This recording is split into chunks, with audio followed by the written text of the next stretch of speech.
So, this video, I really want to talk about maximizing and getting the most that you can out of your Google email. So, I'm going to go over a couple of little easy tips, and hopefully, this will help you to organize and use your email more effectively.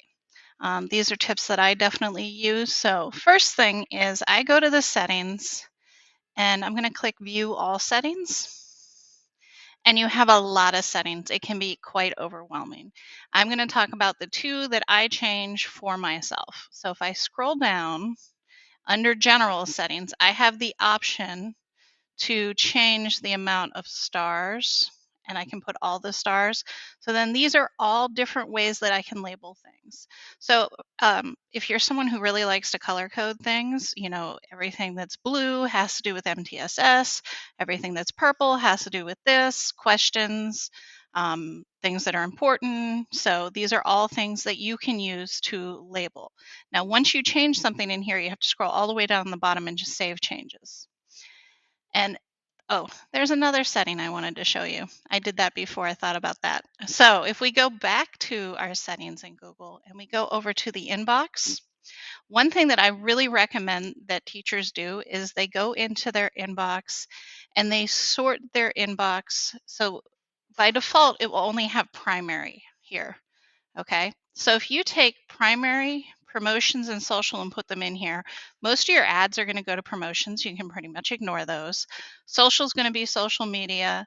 And then updates is really nice because it takes all those emails that Google Classroom automatically sends you whenever a kid shares a document and sends it to you and puts them in a separate area. And I'll show you that right now. So I'm going to scroll to the bottom. Oh, I didn't change anything, so I'm just going to hit cancel. And I'm going to pop over to my updates. So you'll see that every time a student gets added to a classroom or gets blocked, it gives me an update, right? Oh, sorry, I clicked on the wrong thing.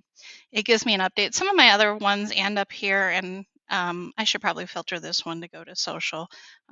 It's a great website, but um, it's not really an update, but these are awesome. So the last trick that I want to teach you is about tasks. So if you don't know, you have your calendar, you have Google Keep, and you have tasks over here. If you click on tasks, one easy thing you can do, and I do this sometimes when a student sends work and I haven't had time to grade it and I don't want to forget. So for example, Trayvon sent me a document. If I wanted to grade that, I might move it over here, put it on my task list, and that's going to remind me to grade it later if I don't have time right at this moment. So that can sort of be a keeping ground for you for things that you still need to do. To have them there later and so they don't get lost in the mess. And we can also come here and star them. And we can change the colors of those stars. If we click through, we get all the options for how to label it. Okay, so I, for example, use this to mean that I still want to read this. So this gives me a list of the things that I want to read. Okay, I'm going to sign off here, but I hope these tech tips have been helpful to you. Have a great week.